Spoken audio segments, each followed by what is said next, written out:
Scientists are not eliminating God, they're eliminating models of God. You learn Sanskrit, go back to your scripture, go back to your Vedas and realize that God is one. Division in Islam is prohibited. We understand the concept of God in Hinduism. Quran is the most positive book. Every day, more than 3,000 fetuses are being aborted in India after they identified that they're females. According to the statistics of 1996, US Department of Justice, 2,713 women are being raped every day. Every 32 seconds, one woman is being raped. I've been raped in US until the time I'm here. Islam has the solutions to the problems of the West.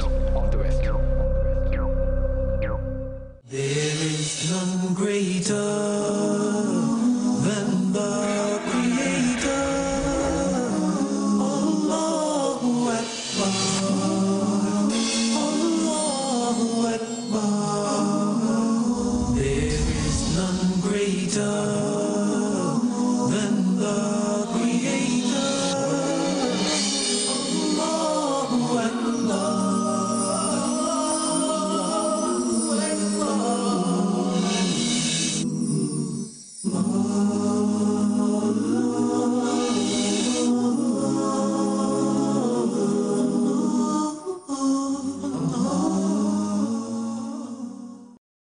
We want every child in our school to be better than what I was when I was in school.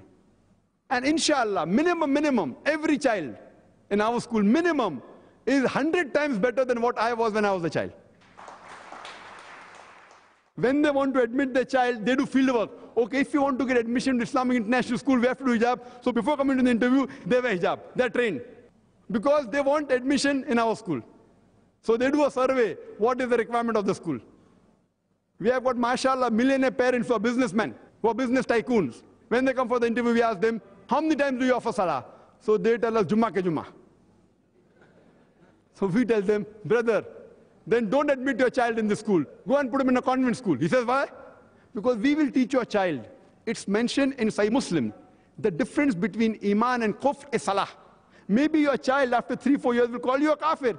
Therefore, don't put him in a school, put them in a convent school. They said, no, we want admission here.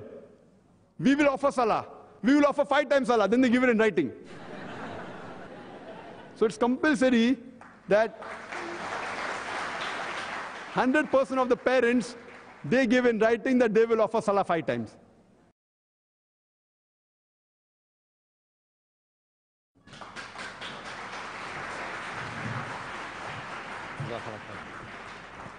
Assalamu alaikum wa rahmatullahi wa barakatuh. May peace, mercy and blessings of Allah subhanahu wa ta'ala be on all of you. Now we enter into the next part of our program, which is the open question and answer session, which is the most interesting part of Dr. Zakir Naik's program. And it's also very interactive.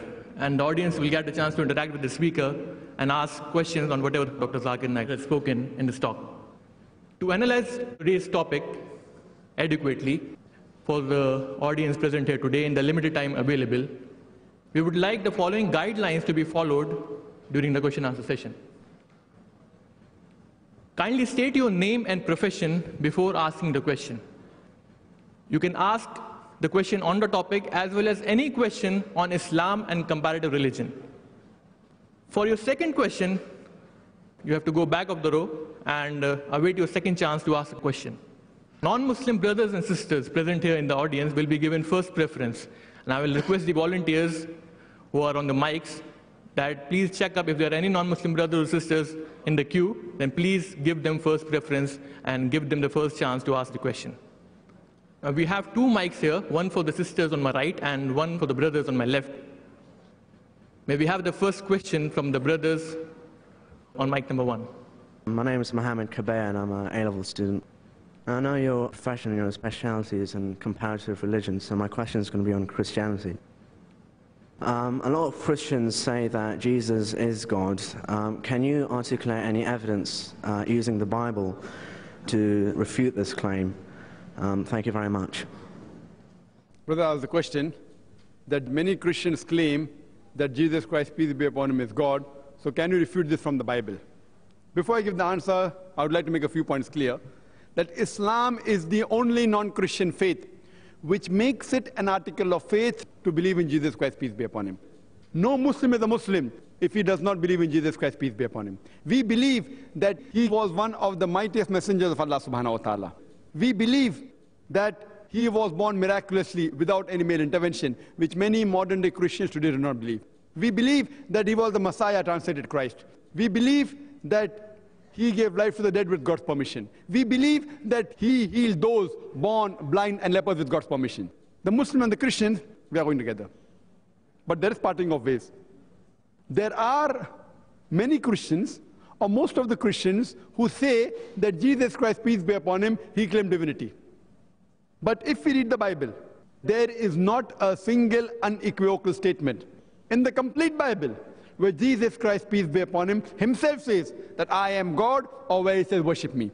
If anyone, if any Christian can point out to me any single unequivocal statement from anywhere in the Bible, from any version, where Jesus Christ, peace be upon him, himself says unambiguously, unequivocally that I am God, or where he says worship me, I am ready to accept Christianity today. When we read the Bible, we come to know that Jesus Christ, peace be upon him, himself said, it's mentioned in the Gospel of John, chapter number 14, verse number 28. Jesus Christ, peace be upon him, said, my Father is greater than I. Gospel of John, chapter number 10, verse number 29. My Father is greater than all. Gospel of Matthew, chapter number 12, verse number 28. I, with the Spirit of God, cast out devils. Gospel of Luke, chapter number 11, verse number 20. I, with the finger of God, cast out devils. Gospel of John, chapter number 5, verse number 30. I can of my own self do nothing. As I hear, I judge, and my judgment is just. For I seek not my will, but the will of my Father. Anyone who says, I seek not my will, but the will of Almighty God, he's a Muslim.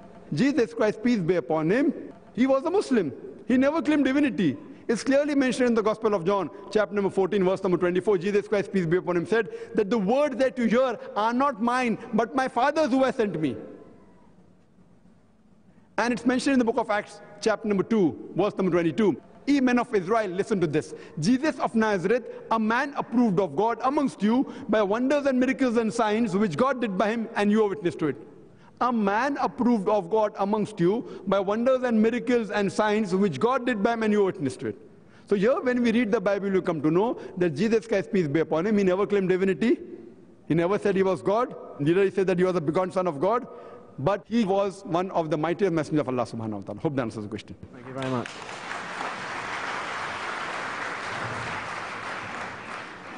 I've got many questions on the chits, but Dr. Zakir always prefers if people can come up to the mic and ask questions, and questions written on the papers or paper slips will be given second preference. So please come on the mic and ask questions. That would be preferable.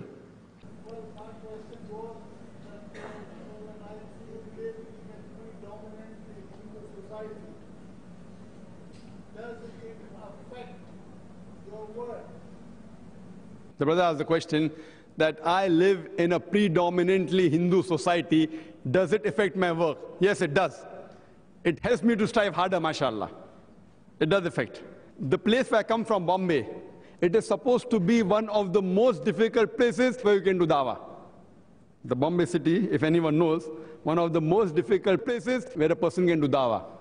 The organization, the political organizations that are there, they are so much against the Muslims. But Allah says in the Quran, in Surah Al-Imran, chapter number 3, verse number 160, if Allah helps you, then none can overcome you. If Allah forsakes you, who is there then who can help you? So let the believers put their trust in Allah. So if Allah's help is there, it's very easy. Believe me, in Bombay, while doing dawah, even the life is in danger.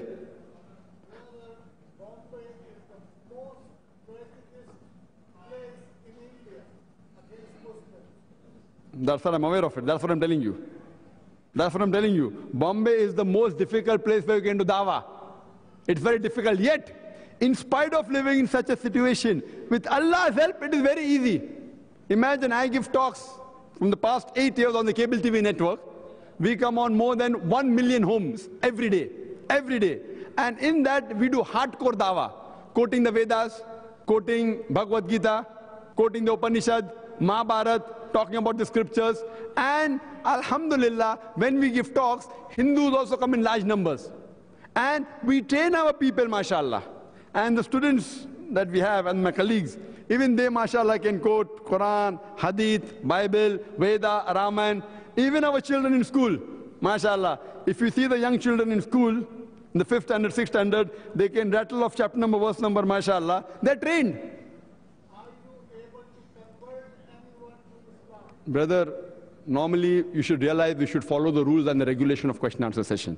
It is not a discussion you are having between me and you. Fine? You are an elderly person. We wanted to get the mic to you. Ungli de to pocha nahi pakadna chahiye. The thing is that if someone gives a finger, should not catch. Then the rules and regulations are there. There are at least 15 people standing in the queue there. And one question, you could have asked all the 3 questions together. While giving a talk, if you interrupt in between, this goes against the rules and regulations. And a Muslim is supposed to follow the rules and regulations if you are a Muslim. So you should ask together. Yes, you should ask together. Otherwise, you should ask one question, go behind the queue, and then ask. So you should wait for 15 people to finish, and then you can ask. Otherwise, it becomes a dialogue. Not that I cannot answer. Not I cannot answer. Regarding your last part, because the elderly person I'm answering, were we able to convert anyone? We don't convert anyone. Allah gives hidayah. We cannot convert anyone. Allah says in the Quran, in Surah Al-Isha, chapter number 88, verse number 21, فَذَكِّرْ إِنَّمَا أَنْتَ مُذَكِّرْ. Our job is to deliver the message. It's Allah who gives hidayah. And alhamdulillah, Allah has given hidayah to thousands of non-Muslims, mashallah, through the IRF. We have been made the Zariya. And if you see our videotapes, mashallah, I've given a talk on similarities between Hinduism and Islam. And mashallah, when we have in Bombay, we only allow non-Muslims to ask questions. Nowadays, Muslims only listen. Because Muslims are our people, they're not our guests, the non-Muslims are our guests. So mashallah, there's so many non-Muslims queuing up that even though we give 2 to 3 hours for question and answer session, we can't complete all the questions. And mashallah, many of them accept Islam on stage. And I was just there yesterday in Birmingham. There was a Muslim who told me that there's a Hindu in Leicester who's so much impressed with the talk that he wants me to come to Leicester. He wants to call all the Hindus of that area. He will finance everything. He wants to keep my talk similarities between Hinduism and Islam. And inshallah, Allah may give him that also very shortly. So the thing is that we have to convey the message. Allah gives hidayah, but we should not be afraid. We should be on lines of Quran and Sunnah and deliver a message. Hope that answers the question.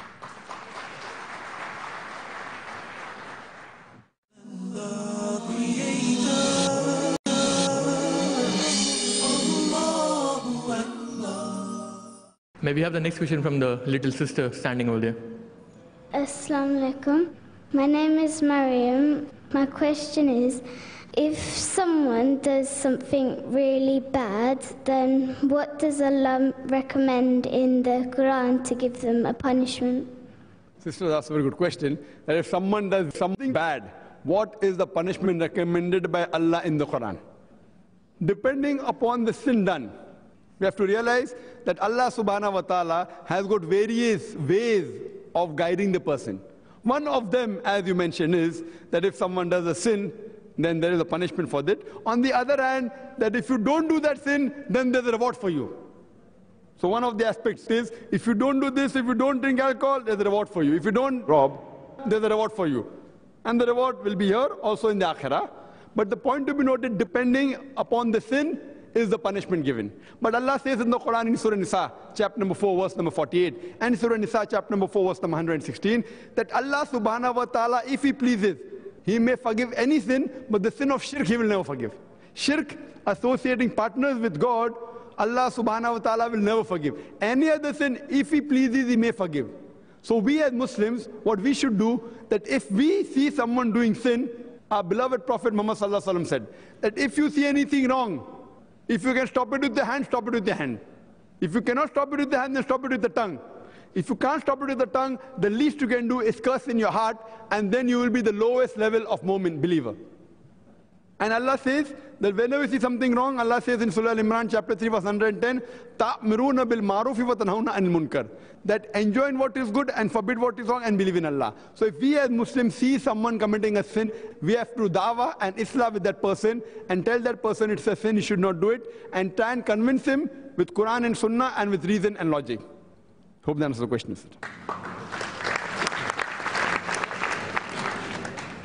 I would again like to request the non-Muslim brothers and sisters sitting in the audience to please come up to the mic and clarify your doubts and whatever misconception you have about Islam. This is your opportunity. So please, please, please come to the mic and ask questions.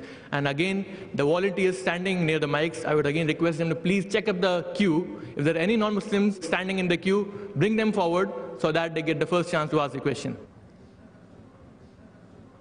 May we have the next question from the brothers standing over there. Assalamu alaikum. Mr. Chairman, Brother Naik, I will explain who I am, but first, thank you very much for your talk. And just to let you know that you and Ahmed Deedat are always in my prayers. I will always make dua for you. And when it comes to public speaking, I always try to emulate you and Ahmed Deedat, and it has helped with the dawah. My name is Hassan. I'm a medical representative for a pharmaceutical company. I'm also involved in the political process. I stood for Parliament last year, and inshallah, I plan to go further in my career. My question is relating to educating extremist youth. There is one organization headed by a well-known scholar who branded myself as a kafir and other Muslims who got involved in politics as kafirs. They use a Quranic verse which says that if anyone legislates other than Allah, then he becomes a kafir. They use these Quranic verses. They also glorify the 9/11 attacks. The question to you, Dr. Naik, is how do we educate these extremists who claim to follow the Quran and the Sunnah? Well, that was the question, that there is an extremist and the head of an organization who has labeled him kafir. They even glorify the bombing and suicide bombing, even 9/11. So how do we educate these extremists? See, if you're talking about Muslim extremist, then brother, I call myself a Muslim extremist. I'm extremely kind, I'm extremely honest, I'm extremely just, I'm extremely merciful. What's wrong in being extremely kind? Quran says, be extremely honest. I can't be partly honest. So I'm an extremist Muslim. We don't have to go with the label the Western media puts. When they ask me, I say, yes, I'm an extremist. Extremely honest, extremely kind, extremely just, extremely merciful, extremely kind. What's wrong? And no Muslim can tell me that being extremely honest is wrong. The other people are partly honest, partly just. So what we have to do, that if you're an extremist Muslim, every Muslim should be an extremist, but extremist in the right direction, not in the wrong direction. We can't be extremely unjust, extremely dishonest. So if the media is telling that there are some Muslims who are extremists, I say every Muslim should be an extremist. Every Muslim should be a fundamentalist. If you're not a fundamentalist Muslim, then you're not a good Muslim. You're not a practicing Muslim. So what the media gives labels on us, we get apologetic. I'm not a fundamentalist, I'm not an extremist, so I'm an extremist. What you may be talking is about fanatics. The difference between a fanatic and an extremist. Now, I don't know who you're talking about, whether X, Y, Z. So my answer may be applicable to that person, may not be. But our beloved Prophet Muhammad ﷺ said that if any Muslim calls any other Muslim a kafir, then that comes back to him. That means he becomes a kafir. Who said? Our beloved Prophet Muhammad ﷺ. So if you are a Muslim, and if someone calls you a kafir, the person calling you becomes a kafir according to the hadith of Muhammad ﷺ. Unless you have done an act of kufr, which he can really prove it, etc. Otherwise, the kufr comes back to him. Coming to the question that how can we educate those people who glorify these attacks, 9/11, London bombing, etc. Allah says in the Quran in Surah Ma'idah, chapter number 5, verse number 32, if anyone kills any other human being, unless it be for murder or for creating mischief in the land, if any person, Muslim or non-Muslim, kills any other human being, Muslim or non-Muslim, unless it be for murder or for creating mischief in the land, it is as though he has killed the whole of humanity. And if anyone saves any other human being, it is as though he has saved the whole of humanity. So killing any innocent human being is haram. It's prohibited. We know that in 9/11, in the bombing of the New York Twin Towers, more than 3,000 innocent people were killed. In London bombing, more than 50 people were killed last year. Just last month in Bombay, 11th of July, 2006, more than 200 people were killed. Killing innocent people is haram. Anyone having even little bit knowledge of Islam cannot condone. These acts should be condemned. It's haram in Islam. But there are many Muslims who have said this, especially in England and USA, I've heard, in front page. But why are you putting a full stop there? We also have to condemn the thousands of people who have been killed in Afghanistan, the thousands of people who have been killed in Iraq, the thousands of people who have killed in Bosnia, in Gujarat. Why do we stop there? When I asked a person in America, that why are you putting a full stop? But Zakir, the situation is such we can't continue. What's the city? Who are you afraid of? I live in Bombay, mashallah, a city and a country which we know that the life is in danger, but Allah, mashallah, that will protect me. Alhamdulillah. And why do you put a full stop where there's no full stop? Why? More people have been killed in Afghanistan than London bomb blast. More people have been killed in Iraq. Weapons of mass destruction. Did you find it? No. So why? So why are you keeping quiet? Who are you afraid of? Why? In the same breath, we have to condemn it. No, but the time is not right. What the time is not right? So we have to realize what is wrong has to be condemned. What happened in Gujarat has to be condemned. And if the people who are responsible for any evil act, if you catch that person and punish him, no problem. You can't catch an innocent person. If someone is killed in Gujarat, you do a bomb blast in Bombay. Why? Because the same community. Islam doesn't permit that. Imagine those innocent people who have been killed in the bomb blast in Bombay or London or New York. Those innocent people, their relatives, they'll become permanent enemies of those people who have done this. Point to be noted. I am not telling you Muslims have done it. Huh? There's no proof. I have got no proof that Bin Laden has done it. Yet the British government has not found out who did the London bomb blast. Yet no one knows who did the Bombay bomb blast. I'm not telling you Muslims have done it. Anyone who has done it, whether Muslim or non-Muslim, has to be condemned. A true Muslim who believes and submits his will to Allah will never do that. If someone is caught with a Muslim name, he may be a pseudo-Muslim, may having a name Abdullah, Sultan, Zakir, Muhammad, that's a different question. If it happens to be whether he is a Muslim or non-Muslim, he has to be condemned. If suppose certain Muslims think it is right, the relatives of the thousands of innocent people who have been killed, they'll become permanent enemies of Islam. How can we condone it? It's haram. What wrong have they done?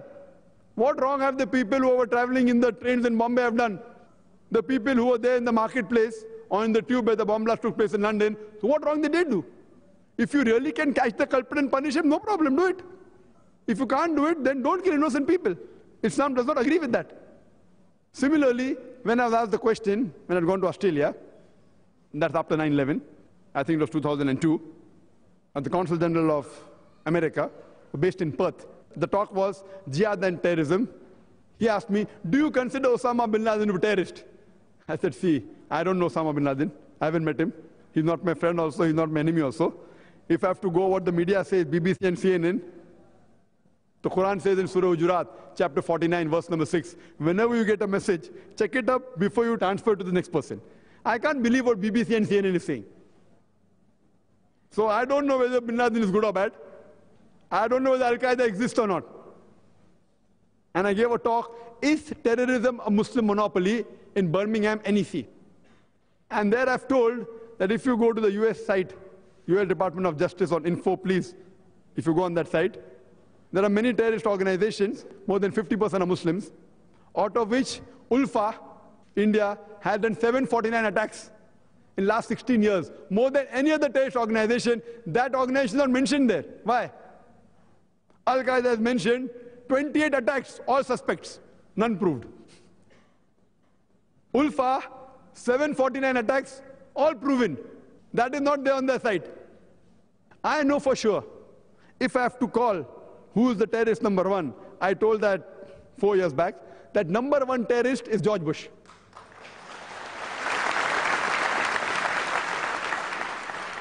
We know for sure the thousands of people killed in Afghanistan, the thousands of people killed in Iraq. We know that. And that time it came in headlines in newspaper in Australia. Dr. Zakir Naik calls himself a fundamentalist and calls George Bush terrorist number one. Headlines. Now it is common. Every Tom, Dick and Harry is calling George Bush a terrorist. That time it was new. Now you read the papers, every Tom, Dick and Harry.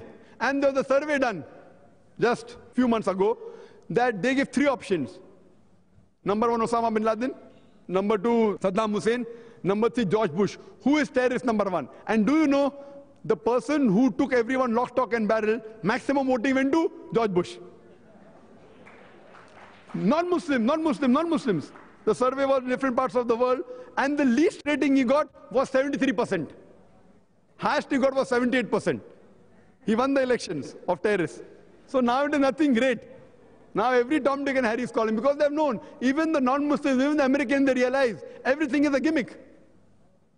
So who did it, I don't know. But if you ask me the question, whoever did it, some people say it's inside job. Whoever did it, whoever did these acts should be condemned. We cannot kill innocent people. So you have to realize that whoever is telling that these acts are correct, they are totally against the Quran and Sunnah. Ask them for proof. Know what the Quran says. If the culprit is caught, and if he's punished, that's fine. But you can't kill innocent people. Thank you very much.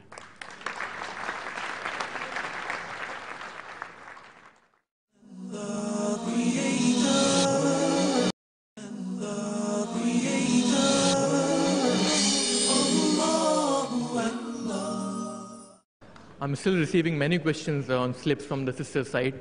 Let me remind them that if they want their question to be answered by Dr. Zakir, then you have to come on the mic and ask questions. Please, sisters, come on the mic and ask questions. Thank you.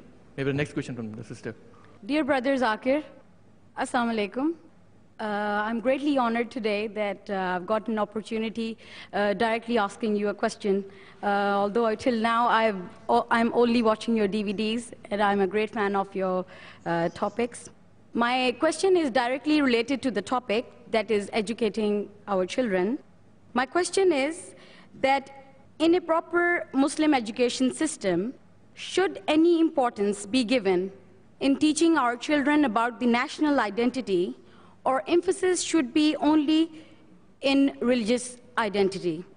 Don't you think that by not teaching our children about their own country's history, how it was formed and how we got freedom from the colonial powers, they will lack essential knowledge about history of their paternal roots, and how IIS, that is your school, which have students from all parts of the world, you are coping with this side of education? Are you teaching only Islamic history, or are equipping their minds with ample knowledge about their own respective countries as well? Thank you. Sister has a question that in an ideal Islamic school, should we even teach about the country, about the national activity, about national history, about the freedom fight, and how are we coping in IS? As far as the general answer is concerned, that in an Islamic school, we should even talk about the country. There's no problem at all. We can talk about the laws of the country, we can talk the rules and regulations of the country, but we have to realize that number one, our allegiance goes to Allah subhanahu wa ta'ala. We should not go against the country unless the law of the country goes against Allah subhanahu wa ta'ala. If the law of the country does not go against Allah subhanahu wa ta'ala, we have to follow each and every law of the country. As far as India is concerned, I am aware that there is not a single rule in the Constitution of India which forces any Muslim to do any haram activity. Neither does it prohibit you from doing anything which is fard. For example, the Indian government doesn't say that drinking alcohol is fard. Optional. So they don't force you to do anything which is haram, neither do they prohibit you to do something which is fard. Salah is allowed. In fact, they have a separate Muslim personal law. So I would say that among the non-Muslim countries in the world, I would put India to be among the top. One of the best countries where Muslim can live. I may disagree with certain policies. So I say I am a very good Muslim as well as a very good practicing Indian. But if any law of any country, whether it be India, whether it be UK, USA, Singapore, if it contradicts with the law of Allah subhanahu wa ta'ala, our allegiance to Allah subhanahu wa ta'ala is more because He is our creator. He has given us life. Our country has been beneficial to us, may have given us certain things, job, etc. But nothing compared to our creator Allah subhanahu wa ta'ala. So our allegiance to Allah subhanahu wa ta'ala is more. So if they don't contradict, we have to follow all the rules and regulations. If certain rules and regulations contradict, that particular thing we need not follow. So we have to teach our children to be good citizens also. What's wrong? He should be a good Muslim. So he should follow the rules and regulations as long as it doesn't contradict Islam. As far as history is concerned, of course, what we do, that we see to it, sometimes some history which is not relevant, we don't teach. So then it's at our liberty, we teach the history which is required. In our school, Islamic International School, we have children who are actually British nationals, but they have parents. Parents also British, maybe the grandparents are Indian, the origin is Indian. So we have students from USA, from UK, from Saudi, from other parts of the world. But basically all have got Indian origin, all of them. So you can call them Indians or you can call them many are foreigners. But we have selected the world history. We have option of taking Indian history or world history. The world history we felt has got more scope for us for doing dawah. It talks about the lifestyle of Muhammad Sallallahu Alaihi Wasallam, about Jesus Christ, peace be upon him, about Moses, peace be upon him. So it's 2 in 1. So we selected the world history. We have 2 options, world history and Indian history. In world history, part of India also comes. So what is required, we teach. And as far as the government is concerned of that country, we should be very bold. What is right, we have to agree. We can't say, because it's a non-Muslim government, I'm against it. For what? If the policy is against the policy of Allah, we are against it. If it's for, we have to agree. Even if the enemy is, no problem. We have to be bold. That's what Allah says in Surah Isra, chapter 17, verse 81. وَقُلْ جَعَلَكْ وَذَاكَ الْبَاطِلِ إِنَّ الْبَاطِلَ كَانَ زَهُوقًا. When truth is all against falsehood, falsehood perishes. For falsehood is by its nature bound to perish. So we should see to it that in educating, we have to give them even the world history, what's happening in the world, so that when they go out, they should be aware. But some things which may not be relevant, like some things are taught which we feel will not be useful for them. They will never require it in the full life. So that portion we delete. Hope that answers the question. Thank you very much. Yes, brother. Assalamu alaikum, Dr. Zakir Naik. My name is Yaullah, and I'm a worker. I got 2 questions. First of all, I'm going to tell you I love you, because the way you are speaking about Islam is terrific, it's very nice.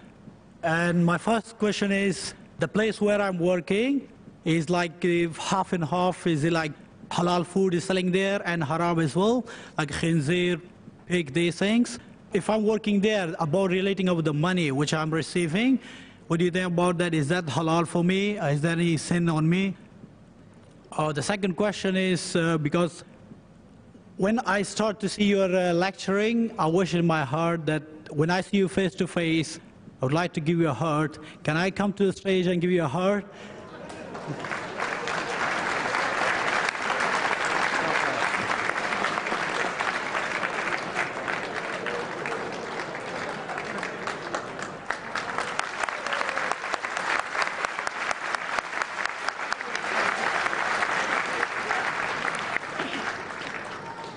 Brother asked the question that he works in a place which serves food. Part of it is halal, part is haram. And the thing to be noted that, is it a business which sells food? Or are you working in a place, an office, which serves food for the staff or employees? So is it an office? No, I'm just a staff. Yes, if you're working in a shop which sells haram food and halal food, if the haram food is in a very small minority, maybe the gross turnover, the haram food may be 1% or 2%, then there can be possibilities. But if quite a large portion is haram food, then you should not work in that shop. It's haram. You can't work in an alcohol shop. You can't work in a shop which sells pork. If you're working in a 5-star hotel, which has got lodging, boarding, everything, and the food is a small portion of the income, and in that food, maybe 50% is haram, then it may be fine. Working in a 5-star hotel, with the main income is lodging, boarding, part of it is food. In that part, maybe pork is haram, alcohol is haram, etc. So in that case, it will be permissible. But if you're working in a shop which sells only food, and if majority of the food, more than 50% or even quite a large portion, 25% or 20%, there's no percentage per se. But if it's selling haram food and we're involved in selling that, then working in that shop becomes haram, brother. Hope that answers the question. As soon as possible, you change your profession. Take a job, inshallah, Allah will give you. Try and find a better job, and that will be better for your risk also and for your akhirah also. Assalamu alaikum. My name is Sagal. I'm in year 6. And my question is, how can we start educating ourselves in the deen so we may educate others in the ummah, and what is the basic we should know? Sister has a question that, how should we educate ourselves so that we educate others? What should we know basically? But natural knowledge is such a thing that it's a big ocean. But the best book for guidance is the glorious Quran. I would ask you to read the translation of the glorious Quran. That's the best. This is the best book of guidance. It is a proclamation to humanity. It is the most positive book in the world. It is a fountain of mercy and wisdom. It is a warning to the heedless. It's a guide to the erring. It's an assurance to those in doubt. It's a solace to the suffering and a hope to those in despair. The best book that anyone can read for guidance is the glorious Quran.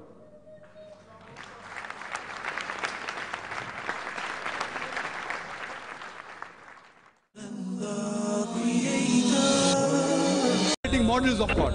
You learn Sanskrit, go back to your scripture, go back to your Vedas and realize that God is one. Division in Islam is prohibited. We understand the concept of God in Hinduism. Quran is the most positive book. Every day, more than 3,000 fetuses are being aborted in India after they identified that they're females. According to the statistics of 1996, US Department of Justice, 2,713 women are being raped every day. Every 32 seconds, one woman is being raped. I've been raped in US until the time I'm here. Islam has the solutions to the problems of the West. There is none greater than the Creator. Allahu Akbar. Allahu Akbar. There is none greater than the Creator. Allahu Akbar.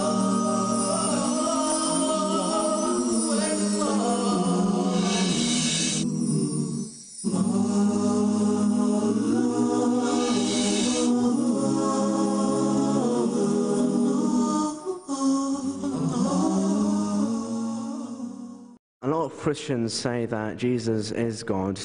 Can you articulate any evidence using the Bible to refute this claim? There is not a single unequivocal statement in the complete Bible where Jesus Christ, peace be upon him, himself says that I am God, or where he says worship me. If anyone, if any Christian can point out to me any single unequivocal statement from anywhere in the Bible, from any version, where Jesus Christ, peace be upon him, himself says unambiguously, unequivocally that I am God, or where he says worship me, I am ready to accept Christianity today. If someone does something really bad, then what does Allah recommend in the Quran to give them a punishment? Allah subhanahu wa ta'ala, if he pleases, he may forgive any sin, but the sin of shirk he will never forgive. I'm still receiving many questions on slips from the sisters' side. Let me remind them that if they want their question to be answered by Dr. Zakir, then you have to come on the mic and ask questions. Please, sisters, come on the mic and ask questions. Thank you. Maybe the next question from the sister. Dear brother Zakir, Assalamu alaikum. I'm greatly honored today that I've got an opportunity directly asking you a question.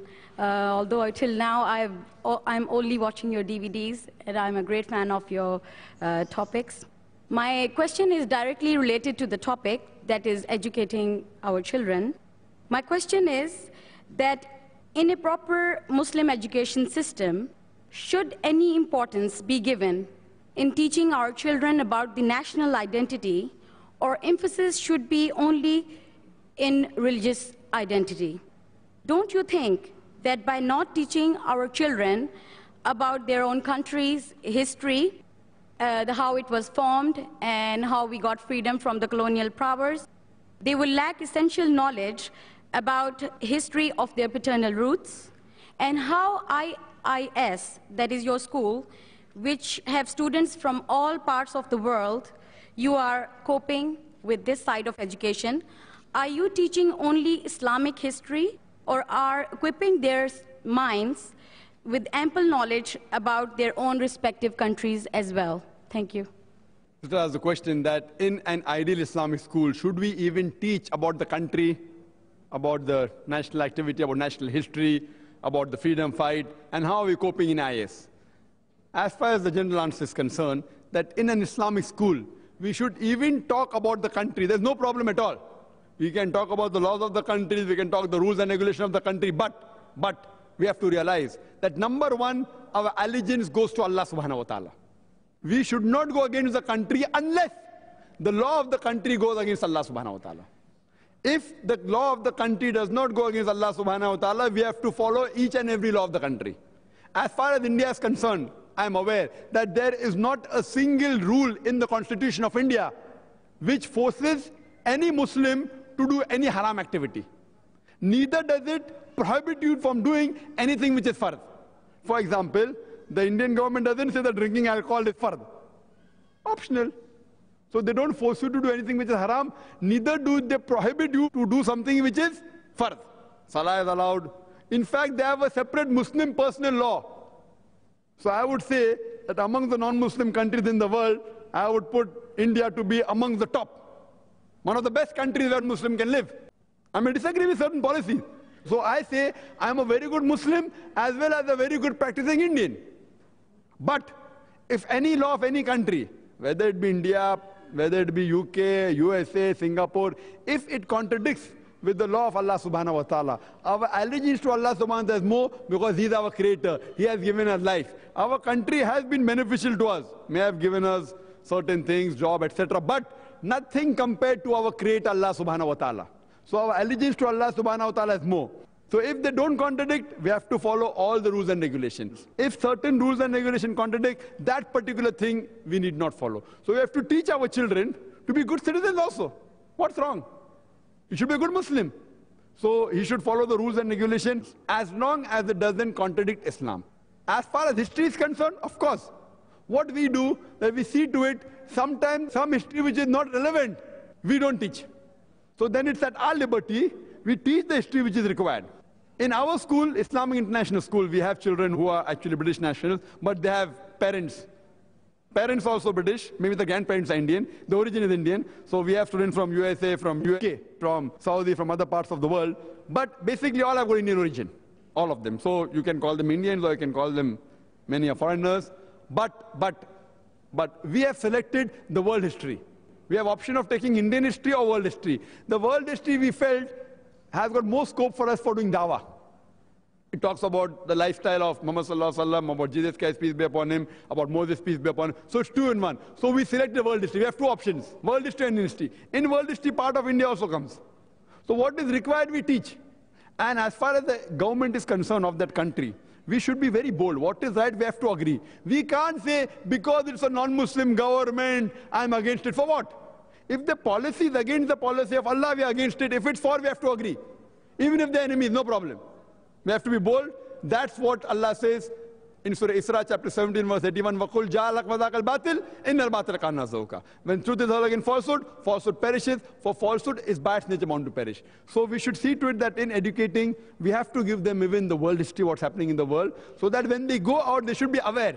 But some things which may not be relevant, like some things are taught which we feel will not be useful for them.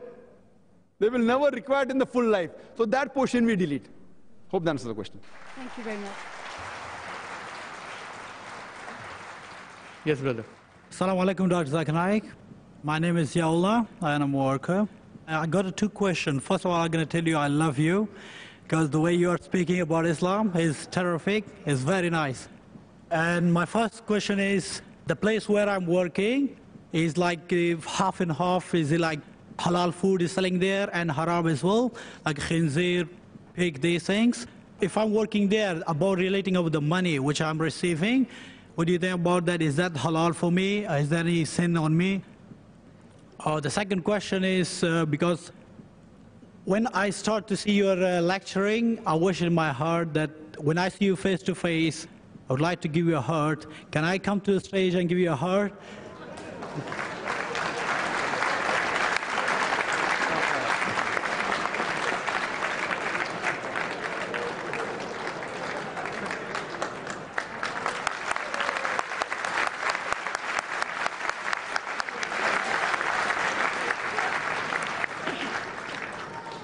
Brother asked the question that he works in a place which serves food. Part of it is halal, part is haram. And the thing to be noted that, is it a business which sells food? Or are you working in a place, an office, which serves food for the staff or employees? So is it an office? No, I'm just a staff. Yes, if you're working in a shop which sells haram food and halal food, if the haram food is in a very small minority, maybe the gross turnover, the haram food may be 1% or 2%, then there can be possibilities. But if quite a large portion is haram food, then you should not work in that shop. It's haram. You can't work in an alcohol shop. You can't work in a shop which sells pork. If you're working in a 5-star hotel, which has got lodging, boarding, everything, and the food is a small portion of the income, and in that food, maybe 50% is haram, then it may be fine. Working in a 5-star hotel, with the main income is lodging, boarding, part of it is food. In that part, maybe pork is haram, alcohol is haram, etc. So in that case, it will be permissible. But if you're working in a shop which sells only food, and if majority of the food, more than 50% or even quite a large portion, 25% or 20%, I mean, there's no percentage per se. But if it's selling haram food and we're involved in selling that, then working in that shop becomes haram, brother. Hope that answers the question. As soon as possible, you change your profession. Take a job, inshallah, Allah will give you. Try and find a better job, and that will be better for your risk also and for your akhirah also. Assalamu alaikum. My name is Sagal. I'm in year 6, and my question is, how can we start educating ourselves in the deen so we may educate others in the ummah, and what is the basic we should know? Sister has a question that how should we educate ourselves so that we educate others? What should we know basically? But natural knowledge is such a thing that it's a big ocean. But the best book for guidance is the glorious Quran. I would ask you to read the translation of the glorious Quran. That's the best. This is the best book of guidance. It is a proclamation to humanity. It is the most positive book in the world. It is a fountain of mercy and wisdom. It is a warning to the heedless. It's a guide to the erring. It's an assurance to those in doubt. It's a solace to the suffering and a hope to those in despair. The best book that anyone can read for guidance is the glorious Quran.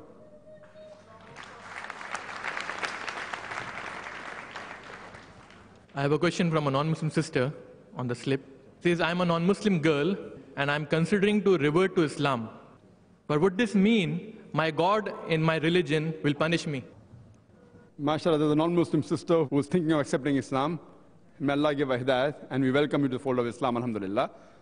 Her main question is that once she accepts Islam, will her God punish her? Sister, in all religions, including Islam, God is only one. There's only one same God for all the human beings. There's no different God for Muslim and Christian and Hindu and Sikh and Jews. There's one same God. And I've given the talk on concept of God in the major world religions, and all the religions say that God is one. He doesn't have any images. He's not begotten.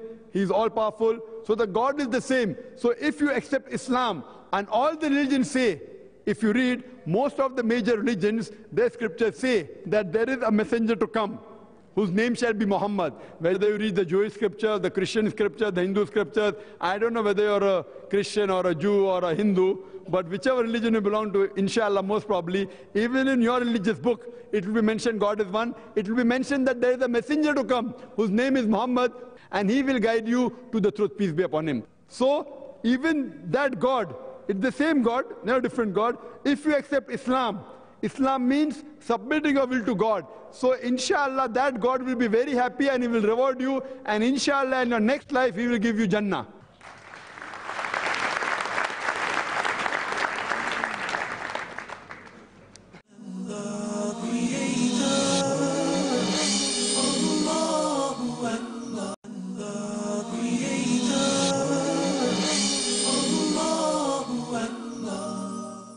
Yes, brother.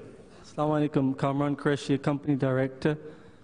Brother, Jazakallah for coming today. My question is that, mashallah, you've established a model Islamic school, one that I would envisage in an Islamic state, but mashallah, you've established in today's world. My question is, unfortunately, tens of millions of Muslim children will not be so fortunate to go to schools like yours. What do you recommend for our children and all over the world, the Muslims who cannot have these type of schools? And also, all your speeches and details of the school on your website. Jazakallah. The question that everyone will not be fortunate to study in that school. So how can people, millions of Muslims throughout the world, what should they do for children? How can they get a similar school? And as far as the information of our school, yes, if you go to our website, irf.net, in that website you'll see a separate section for Islamic International School. You can go there and you can get the information. As far as similar schools, there are two options. The first option is very easy. that people can come, see our school, whatever cooperation they want we can give. They can come and start in the city, a similar school. But the success is very difficult.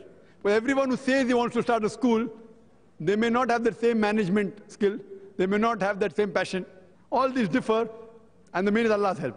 So if Allah helps you, inshallah, it's possible. So one thing is that you can start a similar school, which many people have, but so far, all those people who have started, as I told you, that close to about 5%, 6% of what I would consider. We also have franchise, but the requirement for franchise is very difficult, very strict.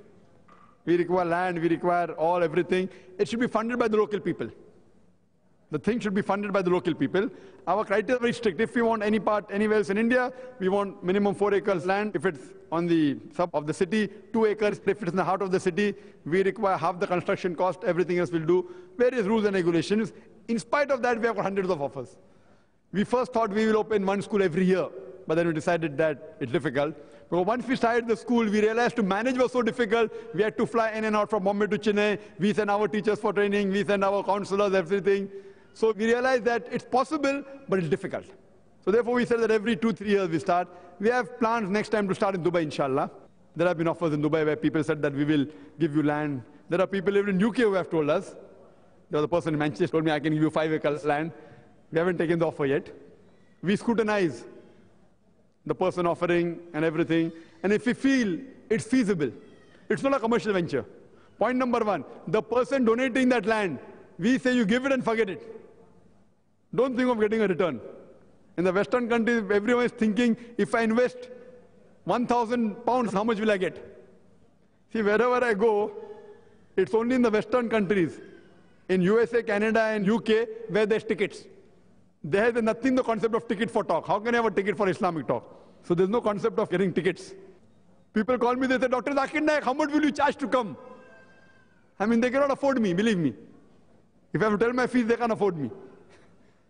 MashaAllah, I come here free. Maximum you can pay my ticket. My crew, everything has come absolutely, MashaAllah.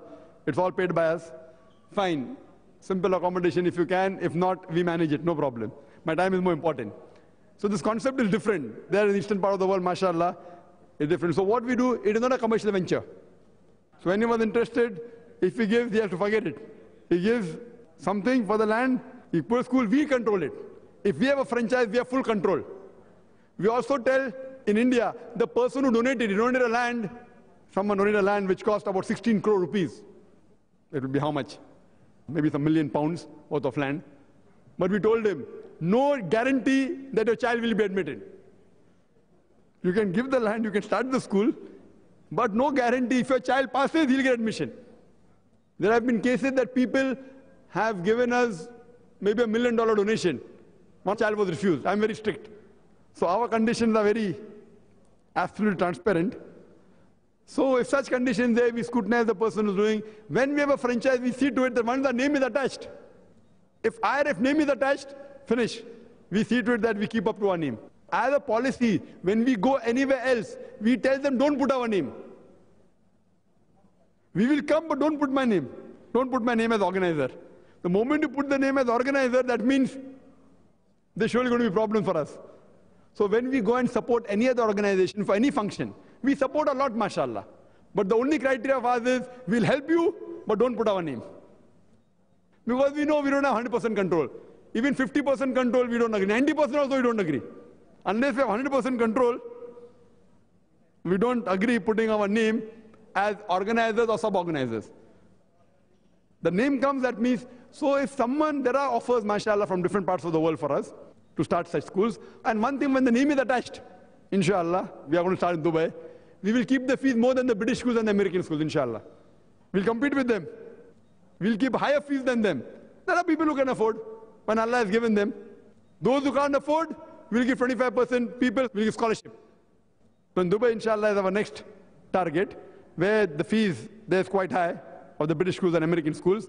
But inshallah, we have plans to keep fees higher than them. And inshallah, there'll be more people flocking to our school, inshallah, with Allah's help. And main thing is the quality. For other people, you can start in your own capacity, whatever you have. I know that here, mashallah, the government funds schools also. But we don't normally take funding from the government, because there's too much of interference. Not a single penny. Here, I don't know if you can take and run the school the way we are running, no problem. Or you start on your own. Start on your own, small way, whatever way you can. Whatever ability you have got, start and make a beginning. Whatever you can do, at least scratch the surface, inshallah. And inshallah, Allah will help you and you will, inshallah, be successful. Hope that answers the question. May we have the next question from the sister? Assalamualaikum. I've got a question from a non-Muslim sister. She's asking, a number of verses in the Quran are cancelled out by others. Can these not be viewed as inconsistencies or contradictions? For example, chapter 4, verse 15, abrogated by chapter 24, verse 2. Sister asked the question, the non-Muslim sister, that there are some verses of the Quran which are abrogating or contradicting. It's cancelled. So does it mean that, how can there be a contradiction? If you read the Quran, there are no two verses in the Quran which contradict. I challenge anyone to point out any two verses in the Quran which contradict. Allah says clearly in the Quran in Surah Nisa, chapter number 4, verse number 82, Allah says, أَفَلَا يَتَدَبَّرُونَ الْقُرْآنَ وَلَوْ كَانَ مِنْ عِنْدِ غَيْرِ اللَّهِ لَوَجَدُوا فِيهِ اخْتِلَافًا كَثِيرًا. Do they not consider the Quran with care? Had it been from anyone besides Allah, there would have been many contradictions. Now, in the Muslim Ummah, I'm aware, there is a concept of abrogation, theory of abrogation, known as Mansukh and Naskh, based on the verse of the Quran of Surah Baqarah chapter 2, verse number 106, and Surah Nahl chapter number 16, verse number 101, which says that Allah subhanahu wa ta'ala does not cause any of his ayat, any of his signs to be forgotten. He substitutes it with something better or similar. Now, based on this verse, there are many scholars who have propounded the theory of abrogation, Naskh and Mansukh. People will say, what is Dr. Zakir Naik talking about now? That no verse will contradict. The Quran says the verse will not contradict. It will not contradict. Any scholar says anything, I am not bothered. Allah is the highest, number one. Now, if you read the verse of the Quran, you can analyze the verse of the Quran in two ways. One way is that the ayahs talking in the Quran are referring to the earlier scriptures. Maybe Torah, maybe Injil. So Allah says, I do not cause any of the ayahs, the signs of Allah, the previous verses of the previous revelations, to be forgotten, but substitute it with something better or similar. Something better and similar is the Quran. Now, if you agree that the ayat mentioned in the verse is ayat of the Quran, then too I have an answer. It means that Allah subhanahu wa ta'ala has revealed one verse of the Quran, what was relevant for that time, and after that he revealed another verse, but that verse is not contradicting, it is giving more information. And the two verses given by the sister of Surah Nisa chapter 4 verse 15 and Surah Nur chapter number 24 verse number 2, though she hasn't mentioned the translation, and by Allah's grace I know the translation of these verses, not that I'm Hafizul Quran. This is all training. It's not Hafizul Quran. It is practice that I know what questions are going to come to me, so we know the verses, mashallah. It's very easy, it's not difficult. You tell the verses, and even our children, mashallah, do the same. Alhamdulillah. Surah Nisa chapter number 4 verse number 15 says that if anyone is caught in fornication, if any woman is caught in fornication, then keep her in custody in house arrest like. Seclude her until she dies or Allah ordains something else. And then Surah Nur chapter number 24 verse number 2 says that as for the fornicator, person who commits fornication, give them punishment of 100 lashes. Now people will think, is there a contradiction? If the first Quranic verse of Surah Nisa chapter 4 15 said that put the woman in house arrest and a full stop, then Surah Nur of 100 lashes would contradict. It says that keep them in house until they die or until Allah gives something else. Now for this, Allah has given two options. In the Quran, for a fornicator, there's 100 lashes. And in the hadith of Sahih Bukhari, for the adulterer, the punishment is thrown into death. So this verse of the Quran does say that Allah will give some other punishment later on. If that part wasn't there, there would have been a contradiction. So there's no contradiction. It says that this punishment is temporary. Later on, Allah will reveal something else. Similarly, there are scholars who have written that there are 1,000 verses contradicting. Some scholars then came to 500. Suyuti, I think, came down to 22. Another scholar came down to 5.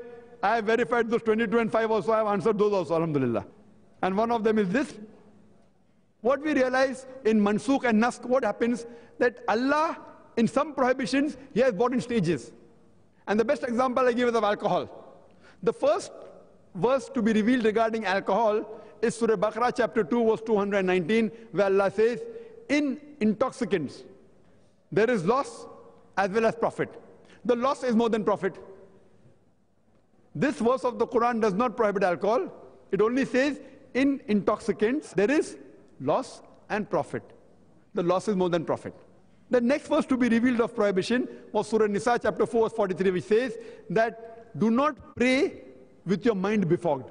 When you're intoxicated, do not pray. That means it's a higher degree now. Previously, it did not say it was haram. It only gave you guidance. In intoxicant, there is loss and profit. Loss is more than profit. Next verse says, do not pray with your mind befogged. When you're intoxicated, you can't pray. Now, since a Muslim has to pray 5 times a day, indirectly, he can't have intoxicant the full day. In night, option is there. Not it's saying you should have. The final prohibition came in Surah Ma'idah, chapter 5, verse 90, which says, Ya ayyuhalladhina amanu, oh you believe, innamal khamru wal maisuru, most certainly intoxicants and gambling, wal anzabu wal azlamu, dedication of stones, divination of arrows, rijsum min amali shaitan. These are Satan's handiwork. Fashtanibu la'allakum tuflihun. Abstain from this handiwork that you may prosper. Here, the final prohibition came.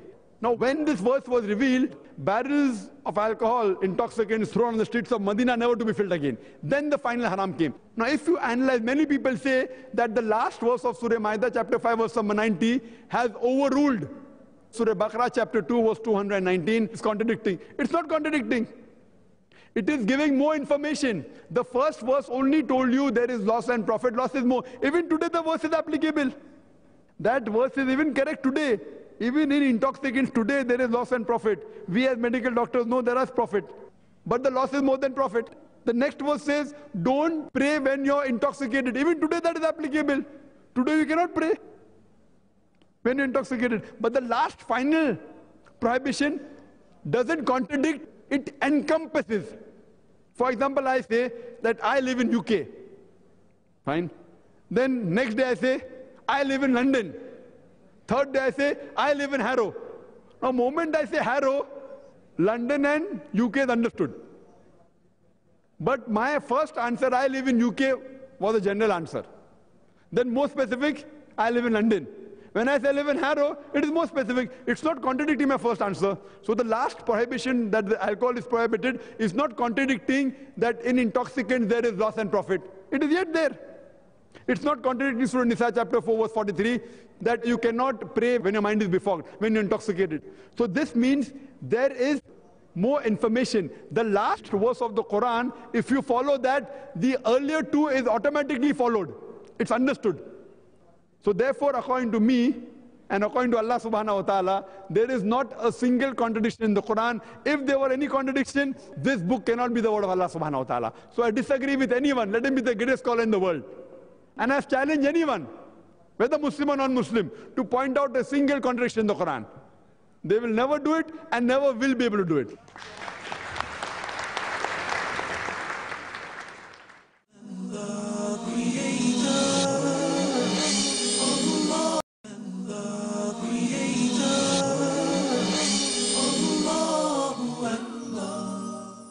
Assalamu alaikum. My name is Mehdi Ahmadi. I'm a researcher in history, political science, and I'm currently studying in computer science. My question is pertaining to Jadoo or magic, or by whatever name you would like to address it. I won't go into specifics, but a certain family member recently found a piece of paper in which was supposedly some elements of negativity, which they felt was of this nature, and they themselves indulged in similar practices to obtain a remedy for it, believing that, this is wrong. I was wondering if you could shed some light on this matter. Well, there's a question that what do I have to say about black magic and what's the remedy? As far as black magic is concerned, there is something like black magic. The Quran mentions that in Surah Falaq, mentioned Surah Baqarah. There is black magic, it does exist.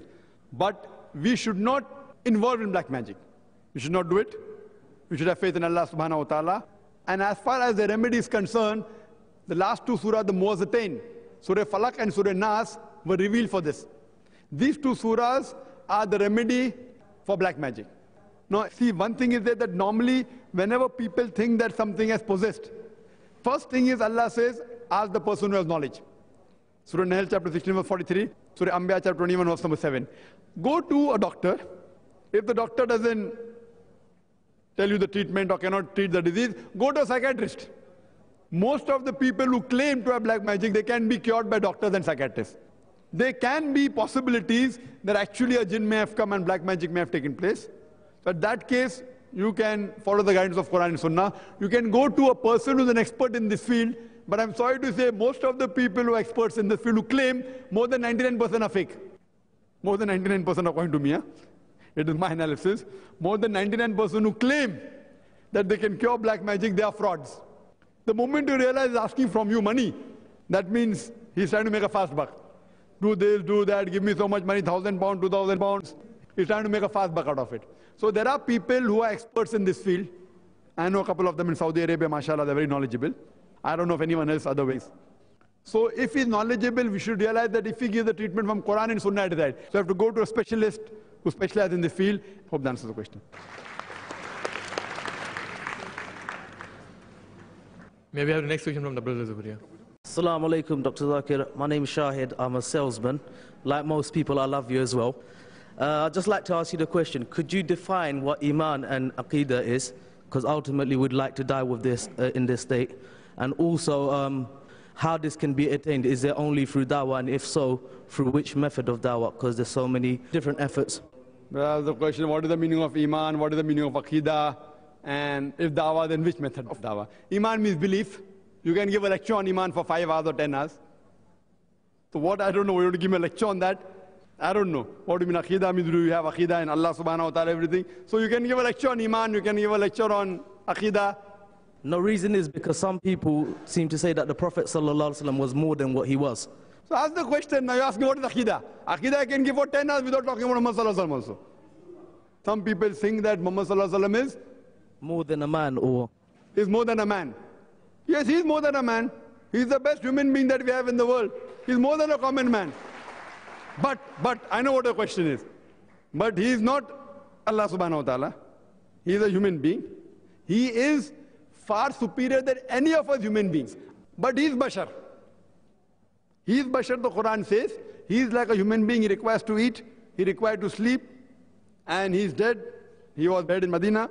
But he was one of the best exemplary Muslims, as Allah says in the Quran in Surah Qalam, chapter number 68, verse number 4, that verily thou art standeth on the highest standard of character. Quran says in Surah Ahzab, chapter 33, verse number 21, verily in the Prophet you shall find the most beautiful pattern of conduct. So as a human being, he is the best exemplary Muslim, alhamdulillah. But he was a prophet of God. When we worship, we have to worship Allah subhanahu directly. We don't have to go through anyone.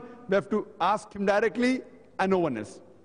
As far as how to do dawah according to the Quran and Sunnah, as per the guidelines laid down in the Quran and Sunnah. And if you go to our website, irf.net, you'll find a lot of information on that. Hope that answers the question. I have a question from another non-Muslim brother. He is Yoginder Singh Maini. He seems to be a Sikh, and he asks that, can you please tell me the similarities between Sikhism and Islam? Our Sikh brother has asked a very important question, that what are the similarities between Sikhism and Islam? And there are a lot. Time will not permit me to expound on all. I'll just mention in brief a few things. That Sikhism, it's a religion of 10 gurus, for those who don't know. And it was founded by Guru Nanak Sahib in the late 15th century in the land of Punjab, in the land of 5 rivers. And Guru Nanak, he was very much influenced even by the Muslims. He was born in a Kshatriya family, in a warrior class Hindu family. He was influenced by the Muslims, many Muslims. And the 5 Ks that the Sikh always maintain is the kesh, that is the uncut hair. It is the kanga, it is the comb to keep the hair clean. It is the kala, that is the bracelet. The 4th is the kacha, the long underdraws. And the 5th, it is the kirpan, it is the dagger. This is identity, in short. This was a brief about a Sikh. So moment, mashallah, you see a person wearing a turban, he's identified. Therefore, I always appreciate that the people who keep the label without any fear are the Sikhs. Therefore, if you hear my talk on if the label shows the intent to tell the Muslims that mashallah, the Sikh, he is proud to be a Sikh. And he even fought with the Canadian government. In the army, they said, you shave off that. He said, no, I will not. And he fought the case and they won. When I went to Canada the first time in 1996, it came as headline that a Sikh fights a case in the Canadian Army and he wins the case. But we Muslims, many of us, someone does something, we shave off the beard. Why? Now coming to the similarities between the Sikhism and Islam, the sacred book of the Sikh is the Guru Granth, or known as Adi Granth. And if you read the first chapter of this Adi Granth, first volume, first chapter, first verse, is called as Japuji. And it says that Almighty God, He is called as the true. He is the true, not created, the fearless. He is not begotten. And He is free from fear and want. If you analyze He is one, He is not begotten, He is the creator, it is similar to our Surah Ikhlas, chapter number 112, verse number 1 to 4, which says, Qul huwallahu ahad, says Allah one and only, Allahu samad, Allah the absolute and eternal, lam yalid wa lam yulad, He begets not nor is He begotten, wa lam yakul lahu kufuwan ahad, nothing like Him. And in Sikhism, Sikhism does not believe in avatar vada, meaning that God has got avatar. It's a monotheistic religion. God in the unmanifest form is called as Ek Omkara, and manifest form as Omkara, and there are various attributes of Almighty God given in the Guru Granth. Amongst them is, He's called as Kartar, that is the creator. Same in Arabic as Khalik. He's called as Parvardigar, the cherisher, same as us, Rab. He's called as Lord, as Rab. He's also called as Kareem, the benevolent. He's called as Rahim, beneficent. He's also called as Vahe Guru, one God. So if we analyze, there are many similarities between the concept of God in Sikhism. Therefore, Sikhism doesn't believe in idol worship, doesn't believe in avatar vada. It's a monotheistic religion. And if we analyze, Guru Nanak was very much influenced even by Sant Kabir. And you find in the Granth many couplets also of Sant Kabir. One of them is, Dukh mein sumna sab kare, sukh mein kare na koe, jo sukh mein sumna kare to dukh kaye hoye. Which means, in times of trouble, everyone remembers God. In times of happiness, no one remembers God. If you remember God in times of happiness, why should trouble touch you? Same as Allah says in Surah Rum, chapter number 30, verse number 33, that when trouble toucheth man, he cries out to Allah subhanahu wa ta'ala. But once when the trouble goes away, he associates partners with Allah subhanahu wa ta'ala. So if we realize that Sikhism is also a religion of one God, it's a monotheistic religion, does not mean idol worship. Those scholars say it's an amalgamation of Hinduism and Islam. And we realize that in the concept of God, it is quite similar to Islam. And for more details, you can refer to my video cassette, Concept of God in Major World Religions, where I've spoken in more details on that. Hope that answers the question.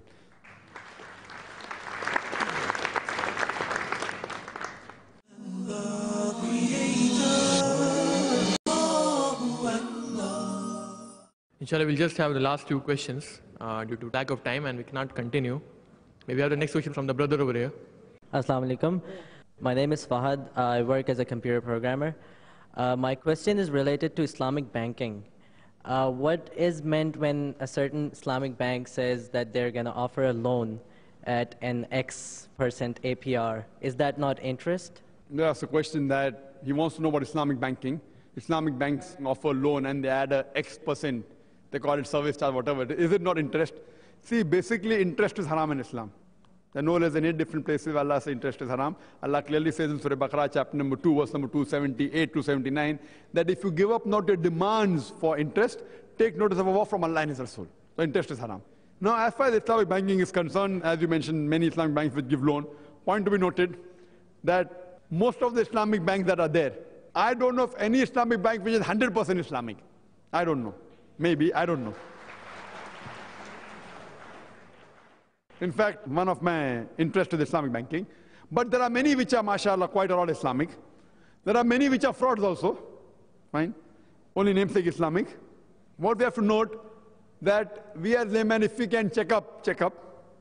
If you analyze, there is Islamic system of musharika, profit and loss sharing, which is the best, safest. Musharika means you become a partner in it. Now, other aspects are there, mudareba is there. That is cost plus. In cost plus, many a time, people falter. And many a time, it's nothing but catching the nose with long cut, Aisa nose pakarne ka. You say that it is nothing but trying to make a gimmick. So we have to analyze. And many fatwas are given on this is allowed, that is allowed, which I don't agree with also. So when an Islamic bank comes, they have to scrutinize who is on the Sharia board. Just by name, please don't go. That's not important. What they do, etc. So many of the Islamic banks, I wouldn't call them Islamic, they may be very small percentage Islamic. Now in the Islamic bank, most of them do mudaraba. In mudaraba, there's a problem, cost plus, which comes. Sometimes it's possible, ijara is there, that is hire purchase is there, which is Islamic, musharika is safe. Safe means if they are following Islamic principles. No? In other parts, we have to check up. And what we analyze that most of the banks, they falter. And because they compete with the normal conventional bank, they keep the same interest, so name is different. Naam ka farak hai. Label is different, but the same. So we have to be careful while taking loan. But as a layman, if suppose you think it is Islamic and you take it, and if they are doing something wrong, out of ignorance you have gone, so the blame will come on them, not on you. If you know they are haram and then you go, then the blame will come on you. So it is the onus of the people running Islamic banks to check up whether they are following. What happened? There are many fatwas in this. And fatwa shopping is very easy. You know what fatwa you want to get. So they go and whether in Egypt to get, or Pakistan or India. So they take fatwa which is convenient for them, and then they sanction it. So you have to be careful while Islamic banking is there. Not that it's not possible. Possible, very difficult. There are some banks I know which are, mashallah, good, yet not 100%. And they know it's 100% because unless you don't have the central system of Islamic, you can't be 100%. So the thing that there are many Islamic banks coming up, we have to check up whether Islamic or if it's there. But there is a system which you can do. So you have to check up the functioning, how they do, and then you have to decide whether it's right or wrong. Hope that answers the question. Inshallah, we'll just have the last question from the sister. Assalamu alaikum, brother. My question, and there's a small comment after it. Should British Muslims develop a body for speaking to the media on Muslim issues? And I ask this question because currently in this environment, the media are talking about basic beliefs in our deen. And they're calling upon different people who don't represent any of our views about why we are Muslims. They're talking, because we're going to the mosques and we're teaching our children, they think this is an extremist. And when they ask their brothers, Muslim brothers and sisters to attend on TV, these Muslim brothers say that we are moderate Muslims. I am not a moderate Muslim. I am neither an extremist. I am a Muslim. And I would like that viewed over with one voice by the Muslim community, not a fragmented voice that's been conforming to the norms of this society. Sister has a question that should the Muslims have a common body to represent the Muslims of British? Yes, they should have a common body for British Muslims, for American Muslims, for Indian Muslims, all the countries, as well as one international Muslim body also. One international, which we don't have. So we should have a voice of our own. Better have one good united force, and I believe that you already have in Britain known as MCB, Muslim Council of Britain, and I think you're doing a good job. Not in the media. Sorry, I'm aware of the Muslim Council of Britain, but as you know, media is manipulation. They don't target the Muslim Council of Britain. They individually target different Muslims to represent Muslims. The sister said that the Muslim Council of Britain is there, but the media doesn't talk. So you create your own media. That's what I'm saying. Media will run after you. You know, for me, in Bombay, the BBC asked me to give comments. The CNN, I don't give, for my own reasons. The BBC, the CNN, the NDTV. See, when someone throws stones at you, raise yourself so high the stone should not reach you. They want what Dr. Zakir Naik has to comment, but I stay away from it for my own reasons. But you should come on the media. I stay away because already, alhamdulillah, my programs are coming in so many satellite channels, mashallah. Every day, 1 hour, 2 hours, twice a day, thrice a day. Now I'm afraid that when these people take my interview of 5 minutes, they may make it short and may change my view. That's the reason I stay away. And what I want to say, we have got so many channels showing a program, mashallah. No problem. So what we realized that we should have our own media. Not only a body to represent media, we should have our own media. Own media. And that media should be powerful. So that's the reason, mashallah, we have launched a satellite channel. If you see this, Peace TV. About 7 months back, in the month of January 2006, on 21st of January, we launched our own satellite channel by the name of Peace TV. Peace TV at present, mashallah, it is reaching more than 125 countries in the world. It is covering all the countries in Asia, in Middle East, as well as Africa and parts of Australia. The beam is seen in Europe, but very weak. You require a big dish. Inshallah, we have plans to come on BSkyB also. Inshallah, within the next few months, inshallah, we'll come on BSkyB. It will be a free-to-air channel. It's the first of its kind in the way it's an English channel, it's an international channel. It's not a localized channel talking only about one country. We have speakers, mashallah, from America, from Canada, from UK, from Malaysia, from Saudi, from India, from Pakistan, mashallah. It's not a local channel, it's an international channel talking about comparative religion. We have programs of children, we have programs for family, mashallah, interviews, debates, TV talks. And here it is that the channel should be on Quran and Sunnah. When I started the channel, the first thing I said, I prayed to Allah subhanahu wa ta'ala, it was a dream, and finally we launched it, mashallah. And I said that, please don't let me do anything haram. If I'm forced to do something haram, I better shut down the channel than run it in a haram way. Many people start a channel, they are good, but then they compromise.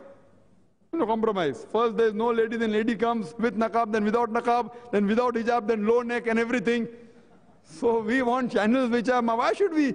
See, we should not run after money. No, ads will not come. We care a hang for ads. See, you should not run after money. Money should run after you. You give quality. You should have faith in Allah. Do you want Allah's help or do you want the money and the pound and the dollars? What do you want? Say Allah is sufficient. Problem is we have more faith in other things than in Allah subhanahu wa ta'ala. Our channel, mashallah, to the core, no music. We have sound effects, mashallah, halal sound effects. We have duff, we have natural sound effects. And if you see it, it has a great impact, mashallah. We have graphics, but halal. We have own committee. And we produce high quality. You see these cameras? We have got 6 cameras from Bombay. Normally in Bombay, when you shoot for 9 cameras, we have 50 staff. Here we have only 12 staff. 10 actually, of the camera crew. Your limitation. We have the best of people, mashallah, best of equipment, alhamdulillah. Now this is the digital Betacam, we have got high definition. High definition hasn't started yet. There's no channel in the world which is shooting on high definition now. So we don't compete with Muslim channels, we compete with international non-Muslim channels. And the best so far in religious channel is the God TV. They are on 15 satellites. They are reaching more than 225 countries, 275 million people. And we are programming in such a way that it is a spiritual edutainment channel. Inshallah, the next plan is to have a separate channel in different language, English and Urdu, then have even news channel, inshallah. But it will be international news, not local news. Not only of Bombay, not only of London, international news. So that we can voice. How many international media do we have? Do you have any international newspaper phone? Do you have an international news magazine, like the Time magazine, Newsweek? Where do we have? We have some magazines taken out by Muslims, which only Muslims read. Either in Urdu or in Arabic or in English, only read by Muslims. What we want that non-Muslims should watch it. So we can at least say that, alhamdulillah, our channel, mashallah, even the program that we have, that 25% at least, mashallah, of the programs that I give, whether in India or other parts, mashallah, here I feel more non-Muslims should come. Why? I don't know so many. Who's to blame? That the publicity should be towards the non-Muslim, mashallah. So even the channel that we have, sister, we should have our own media, own newspapers, own magazines, own satellite channels, which convey the true picture of Islam, so that we can present our view to the world and the haqq of Islam. Hope that answers the question. Wa akhiru da'wana alhamdulillah rabbil alameen.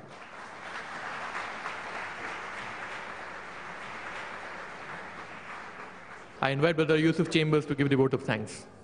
Jazakallah khair for Dr. Zakir Naik coming tonight, and all of you coming tonight, contributing tonight. Remember that educating the educators, it doesn't stop after tonight's event. Dr. Zakir Naik will be in Croydon with us, but he never finishes answering the questions. He's always got the answers, mashallah, alhamdulillah. And I think you should make the biggest takbir and all go home. Takbir!